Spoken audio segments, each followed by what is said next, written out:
Judge Judy. Thank you. You're welcome. Parties have been sworn in. You may be seated. Folks, have a seat. Miss Gray was your boyfriend for a while, and you claimed that he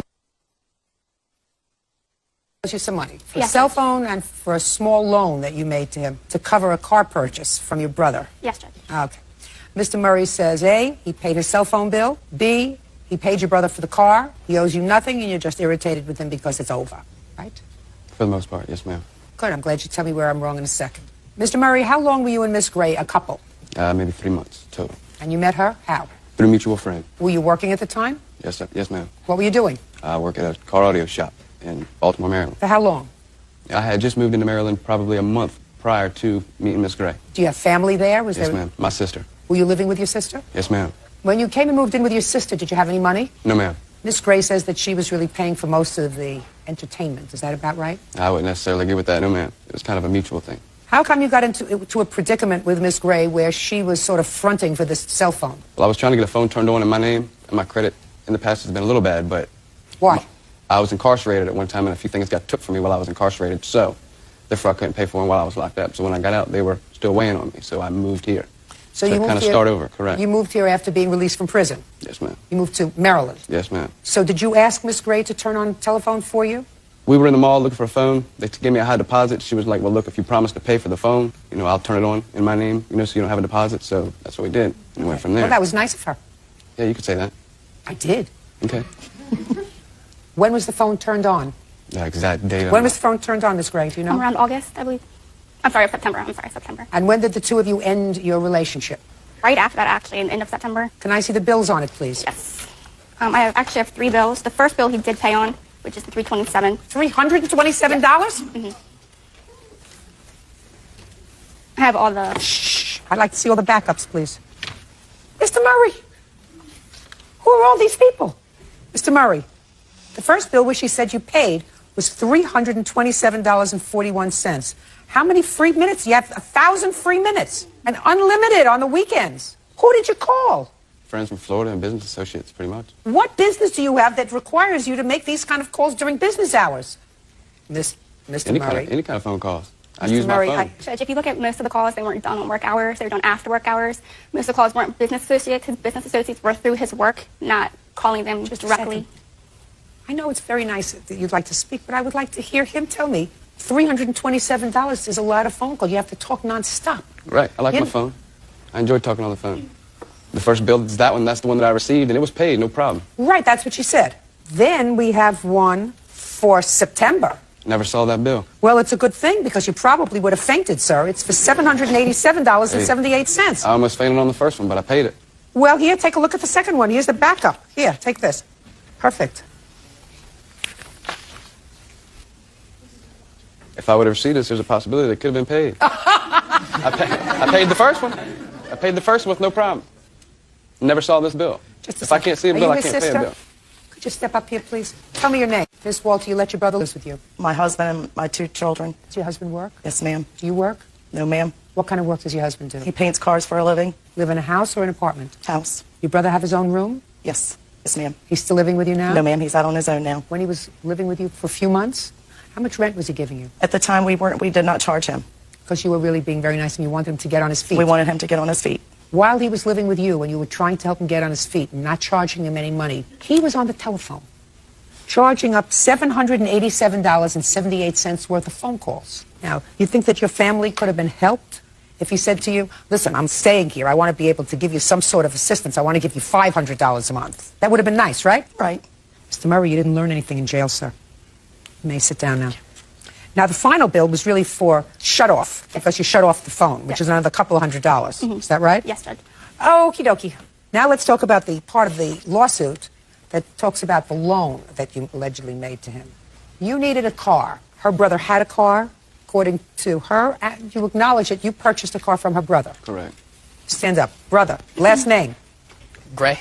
Did you meet Mr. Murray through your sister? Met him through my sister, yes. And he needed a car, from what he said, to go to and from work. And my sister was picking him up all the way at his sister's house, taking him to and from work and doing all that kind of stuff. I was in the process of getting a new car anyway.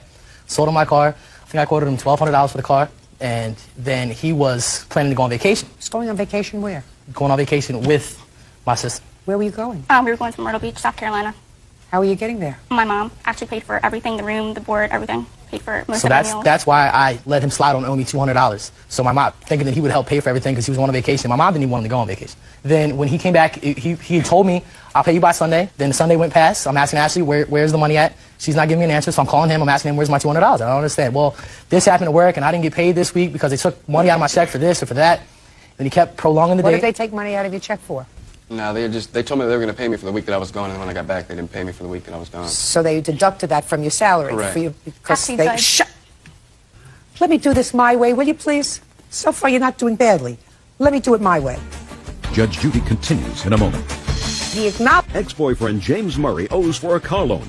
James says Ashley is lying about the purchase price. Did you think you were going to be paid when you were on vacation? Well, they told me that, yes, that they wouldn't have a problem paying me while I was on vacation, because I told them in advance, and I did some extra stuff for them before I went on vacation. I'm friends with the owner of the business also, so they were going to work with me. It was no big deal. They were going to go ahead and give me my vacation early. But you were only working there for a month. For like 3 months. Right. I worked there in 2002. We're friends. It's not just like a business to work for. All right. Correct. So you were short the $200. Right. See how easy that was? All you have to do is let me weave my magic. All right. Do you understand? I like that. All right. You understand? Because Yeah. Mr. Murray says that the total purchase price of the car was $1,000. He paid you $1,000, and that was it. Now, Mr. Murray acknowledges that the reason he didn't have the other $200 that you said he owed you was Right. because his boss changed his mind, therefore he didn't have the extra $200. So now we're in a situation where he acknowledges that the purchase price of the car was not $1,000, as he indicated in the answer, but $1,200. Get where I'm going, Mr. Murray? Yes, ma'am. Don't you wish I had been your lawyer? Absolutely. So you gave your brother the $200 because he was on your back, is what the loan Yes, you're Judge. talking about. Right, because what actually had happened with the car was he borrowed the money from his work. His work paid him $1,000 to give to my brother to pay for the car. So they were taking out that money out of his check. You're still working for the same place? No, ma'am. Why not? Found a bigger, better job. When did you leave that job? November.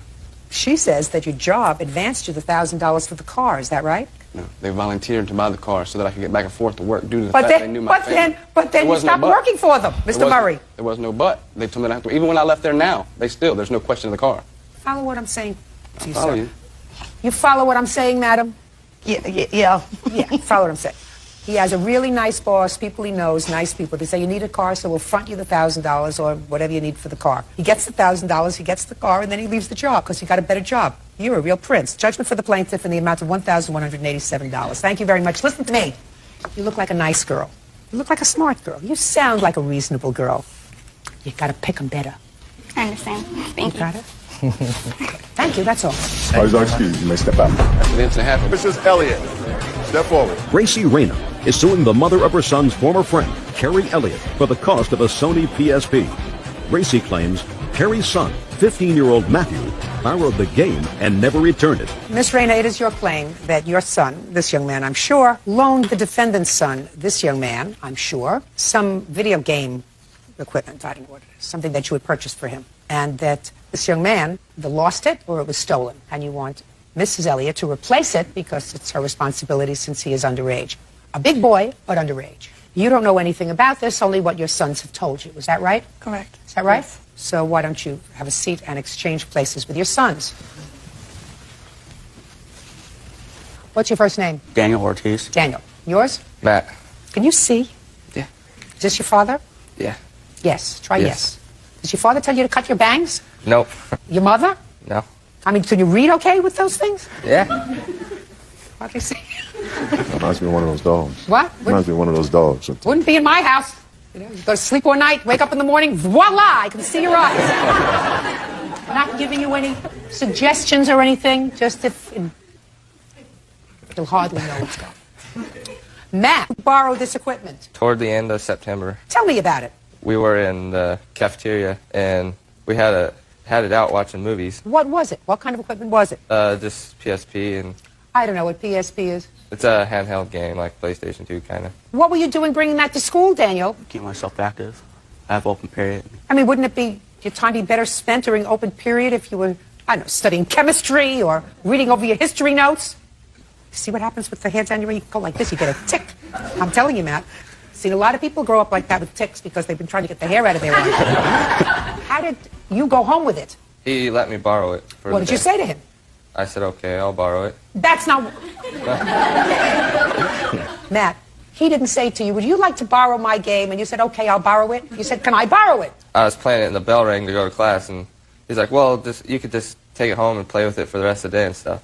And the next day, I went to give it back to Daniel, and he says, no, just hold on to it for the rest of the day. You know, I ain't got my bag.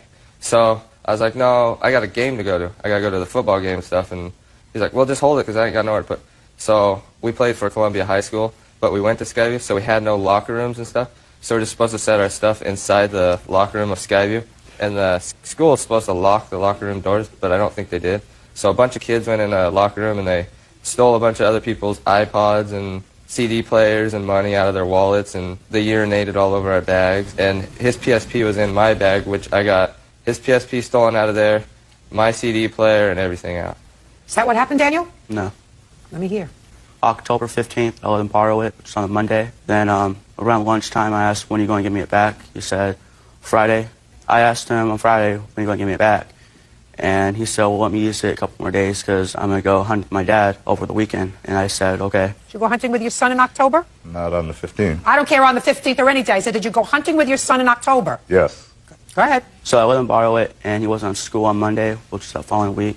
And I got a hold of him and he didn't have it. What did he say? He said somebody else is using it. Who was using it? No one. I didn't give it to no one. I don't know where that came up. I can hardly tell, sir, because I can usually tell people telling me the truth by looking in their eyes. It's very hard for me to see. You look like a shaggy dog. So I can't tell what's going on behind your eyes. I'm serious with you. I cannot tell what's going on behind your brain because I can't see your eyes. If I had a clip, I would use it. Now, if I believe your story, when did you tell Daniel that his equipment was stolen? The day right after the football game, which would have been that Friday. Did you make a police report? The cop wrote something on it, the school resource officer. Can I see that, please?